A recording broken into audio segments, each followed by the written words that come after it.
Selanjutnya saya akan membahas tentang bab 13 yaitu sistem informasi. Ini adalah informasi yang pertama, data itu tidak beraturan, lalu diolah menjadi informasi yang lengkap yang bisa dibaca. Yang kedua, data itu tidak beraturan, namun diolah lagi menjadi identitas yang bisa dibaca. Ini adalah contoh definisi informasi. Ciri-ciri informasi itu berupa data yang bisa diolah, terus mempunyai makna yang berguna untuk penerima.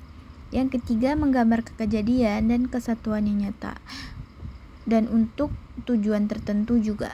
Ini juga adalah contoh informasi yang akurat.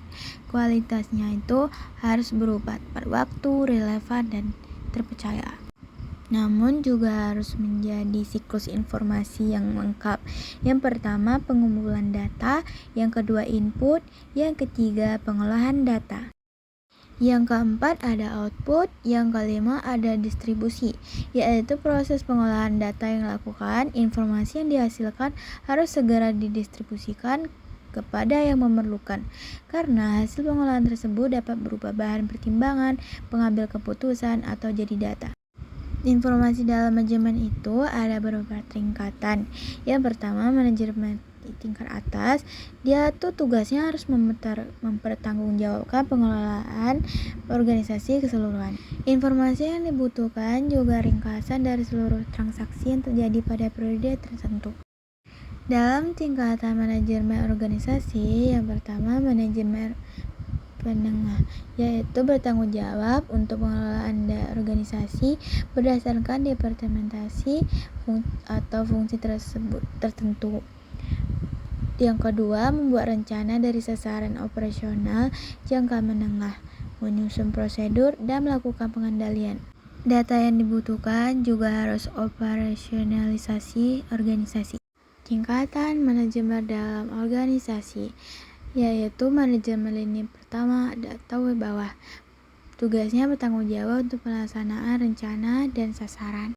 Yang kedua, membuat keputusan jangka pendek berdasarkan arah kebijakan prosedur dan pedoman yang telah ditetapkan, serta mengendalikan transaksi harian. Yang ketiga, membutuhkan informasi rinci dari pergerakan setiap transaksi, agar dapat melakukan kontrol terhadap proses tersebut. Pengertian sistem. Sistem adalah komponen-komponen yang saling terkait dan bekerja sama untuk mencapai tujuan tertentu. Komponen-komponennya seperti input, proses, dan output. Karakteristik sistem. Yang pertama, ada komponen sistem, yaitu bagian-bagian yang saling interaksi dan mempunyai sifat-sifat sistem untuk menjalankan suatu fungsi. Dan juga ada tujuan, yaitu memiliki tujuan yang tertentu untuk dicapai. Yang ketiga ada struktur. Sistem memiliki struktur yang terdiri dari komponen-komponen yang terkait. Nah, selanjutnya ada proses, batasan, interaksi, dinamis, dan kompleksitas. Lalu ada suprasistem. Suprasistem adalah sistem yang lebih besar dan lebih luas untuk mencakup sistem lain yang lebih kecil. Dia juga adalah memiliki hierarki yang lebih tinggi dan mencakup beberapa sistem yang lebih kecil yang berkaitan dan berinteraksi satu sama lain. Dan juga ada sistem, yaitu kumpulan komponen yang saling berkait dan bekerja sama untuk mencapai tujuan tertentu. Ciri-cirinya adalah keterkaitan antara komponen, struktur yang terdiri dari komponen, proses yang digunakan untuk mencapai tujuan. Lalu juga ada subsistem, yaitu bagian yang lebih besar dan memiliki fungsi dan tujuan untuk tertentu. Sistem adalah sistem yang lebih kecil dan kaitan dengan sistem lain dalam sistem yang lebih besar. Model sistem yaitu ada sistem sederhana, yang pertamanya input, lalu ke proses, lalu ke output. Lalu proses-proses ini mempunyai pengendalian umpan balik. Yang pertama itu sensor, lalu unit pengendalian, ada juga unit pengaturan, dan terakhir yaitu standar. Ini adalah gambaran komponen SI dengan pendekatan sistem.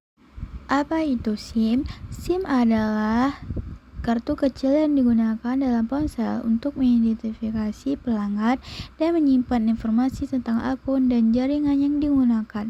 Dalam konteks bisnis, SIM adalah sistem yang dirancang untuk mengumpulkan, mengolah, dan menyajikan informasi yang dibutuhkan manajemen untuk pengambilan keputusan. Unsur-unsur dari sistem yang pertama ada perangkat keras, yaitu hardware. Yang kedua ada software, yang ketiga ada basis data, yang keempat prosedur, yang kelima petugas atau proses sistem, yang keenam pemakai. Lalu, mengapa SIM dibutuhkan? Karena SIM memerlukan informasi untuk memperoleh kepastian dalam pengambilan keputusan, dan juga perlu untuk pengolahan data yang sistematis untuk pengambil keputusan yang sifatnya strategis. Sekian, terima kasih.